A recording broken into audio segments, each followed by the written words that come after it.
O Senhor esteja convosco. Ele está no meio de nós. Proclamação do Evangelho de Jesus Cristo segundo Lucas. Glória a vós, Senhor. Naquele tempo, grandes multidões acompanhavam Jesus. Voltando-se, ele lhes disse: se alguém vem a mim, mas não se desapega de seu pai e sua mãe, sua mulher e seus filhos, seus irmãos e suas irmãs, e até da sua própria vida, não pode ser meu discípulo. Quem não carrega a sua cruz e não caminha atrás de mim, não pode ser meu discípulo. Com efeito, qual de vós, querendo construir uma torre, não se senta primeiro e calcula os gastos, para ver se tem suficiente para terminar? Caso contrário, ele vai lançar o alicerce e não será capaz de acabar. E todos os que virem isso começarão a caçoar, dizendo: este homem começou a construir e não foi capaz de acabar.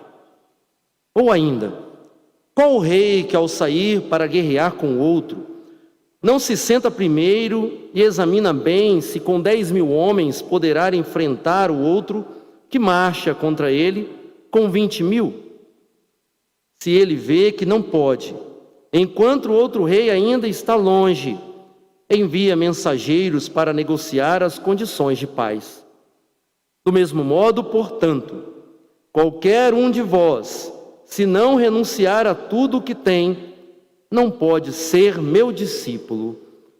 Palavra da salvação. Glória a vós, Senhor. Que as palavras do Santo Evangelho perdoem os nossos pecados. Amém.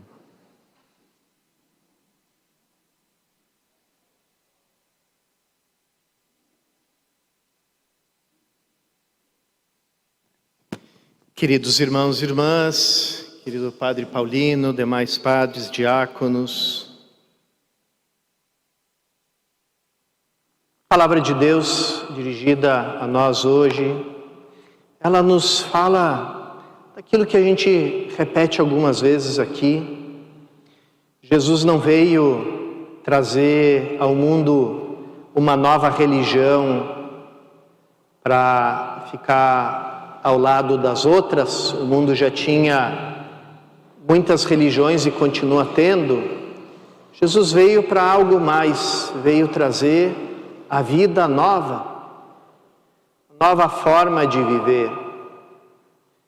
Veio dar início a uma nova criação e quis nos tornar participantes dessa nova vida, dessa nova criação, através do batismo. Ali, na água do nosso batismo, morre toda, por assim dizer, aquela realidade do homem velho, da natureza segundo o homem velho, e ressuscita, junto com Cristo, o homem novo, que recebe uma vida que a morte não tem mais poder sobre ela. Essa nova vida transfigura tudo, muda toda a nossa relação com Deus, porque a gente ali não é mais a criatura diante do Criador, a gente é o filho diante do Pai. É ali que a gente pode chamar Ele de Pai Nosso.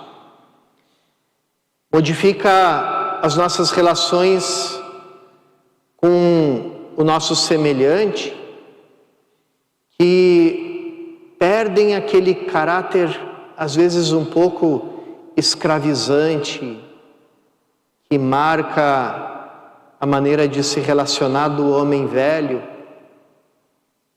porque pela água do batismo morre aquele ser gerado pelo seu pai, pela sua mãe na carne, e nasce aquele que tem a Deus como pai e que tem como mãe aquela que gera ele de forma virginal, ou seja, na liberdade, que é a Santa Igreja de Deus, que depois, de certo modo, ganha esse rosto pessoal também de Nossa Senhora, da Virgem Maria, que a gente acolhe, que a gente aclama como nossa mãe. Então ali existe um novo pai, uma nova mãe, e aqueles que são membros da nossa família, segundo a carne, segundo a natureza, o pai, a mãe, os irmãos, passam todos a ser nossos irmãos. Vejam como a gente escutou na segunda leitura, aquela carta que é mais que uma carta, um bilhete que São Paulo escreve para Filémon. O que aconteceu? Filémon tinha um escravo chamado Onésimo, e Onésimo fugiu dele. Pela carta não se sabe por que ele fugiu. A gente só sabe que ele foi parar lá junto de São Paulo, que naquela época estava preso. E São Paulo então recebe Onésimo, batiza ele, faz dele um cristão e manda para Filémon uma carta: olha, aquele que fugiu de ti agora é teu irmão, recebe ele como teu irmão, abraça ele como teu irmão. Vejam, irmãos e irmãs, como é que funciona a nova criação. Porque os cristãos não saíram na rua no tempo da antiguidade fazendo passeatas e manifestações contra a escravidão. Eles anularam a escravidão lá no fundo, lá na sua raiz, no seu coração, com essa simples verdade: aquele que o mundo chama meu escravo, minha escrava, não é mais meu escravo, minha escrava, é meu irmão e minha irmã. E no momento em que a escravidão foi ferida lá na sua raiz, a instituição da escravidão acabou caindo também em desuso, sendo tornada inútil, contraditória, e se criou uma nova relação entre as pessoas. E é interessante que ela acabou só voltando para o mundo cristão por força do Islã, que na África ainda praticava a escravidão, e pela paganização da Europa, que voltou a ler aquele antigo direito romano, onde tinha ainda o direito à escravidão, etc. Então, naquele contexto do renascimento, voltou a escravidão pela mão de um paganismo, mas não da raiz cristã, porque o cristão tinha derrotado a escravidão. E assim é como a vida nova em Cristo vai transfigurando, vai mudando toda a relação que a gente tem com as pessoas. E ali a gente tem os nossos irmãos e irmãs que a gente acolhe, que a gente ama, que a gente é chamado a servir. E depois, essa nova vida em Cristo também nos faz nos desapegar de tudo aquilo que não nos deixa caminhar com liberdade ao encontro de Cristo.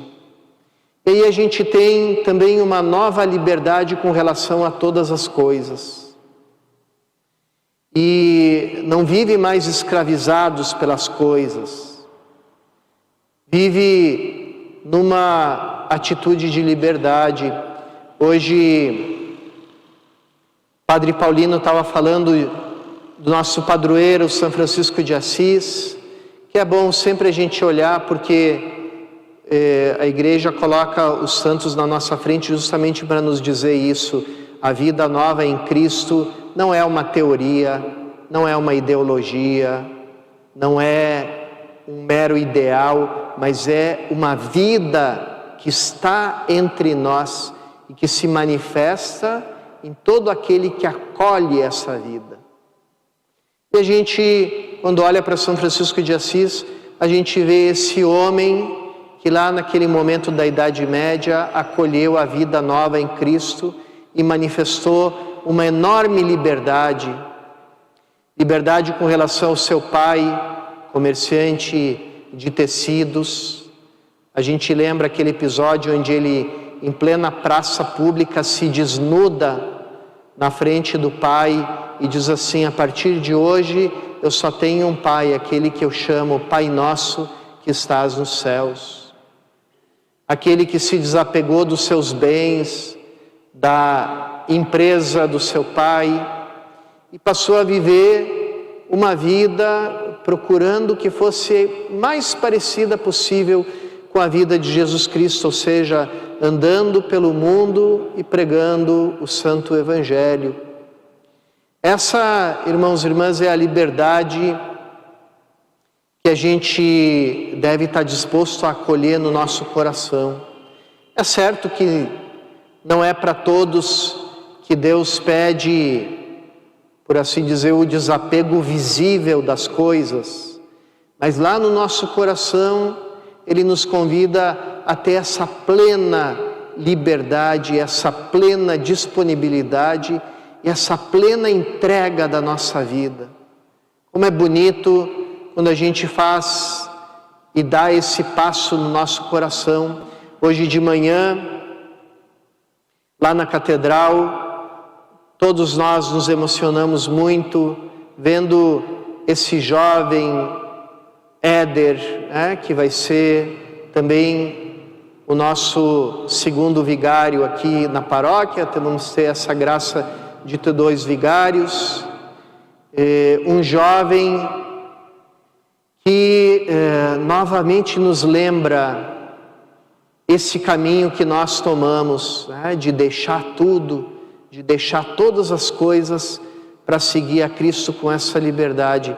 Essa liberdade é um dom, e é um dom que Ele dá para todos nós, não só para os padres, não só para os diáconos, não só para as pessoas consagradas. Ela é própria da nossa condição de batizados.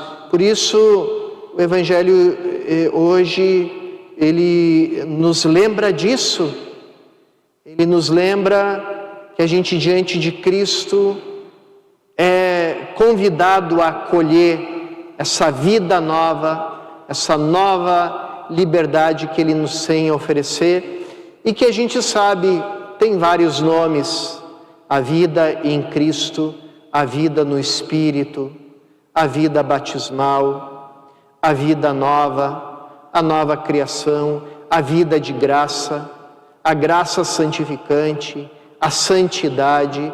Todos são nomes que significam apenas isso, esse mergulho que a gente recebeu e essa vida nova que a gente recebeu e que a gente é convidado a acolher todos os dias. Todos os que passam pela nossa matriz, nos momentos da missa, se deparam com a nossa bonita fonte batismal. Como é bonito a gente aqui da frente ver essa fonte, virou um ímã, principalmente para as crianças. As crianças olham e já saem correndo para abraçar essa fonte, querem mergulhar nela, querem que os pais levantem ela para botar os bracinhos na água, e ela fica borbulhando, e quer dizer, no nosso coração, essa água que nós recebemos, na qual nós fomos mergulhados, ela se tornou uma fonte dentro de nós. E uma fonte nunca pode ficar parada, nunca pode ficar estagnada. Ela fica sempre lá, mexendo, borbulhando dentro de nós. Quando Santo Inácio de Antioquia foi viajando preso em direção ao martírio, ele escreveu uma bonita carta para a comunidade de Roma, porque ele recebeu o martírio em Roma, e na carta ele pedia que a comunidade não intercedesse por ele, não procurasse que ele evitasse o martírio, e dizia assim: dentro de mim já não tem mais nenhuma matéria para ser queimada pelo fogo, pelo contrário, existe dentro de mim uma água pura uma água viva que borbulha e murmura dentro de mim, vem para o Pai. Essa mesma água, irmãos e irmãs, borbulha dentro de nós e nos murmura a mesma coisa, que esse evangelho que a gente acabou de escutar nos faça dar ouvidos a essa água viva, misteriosa do nosso batismo, da qual nós nos tornamos fontes vivas, para que a gente também possa ir com toda a liberdade, com toda a alegria, com todo o amor, em direção ao nosso Pai do céu. Peçamos essa graça na Santa Eucaristia.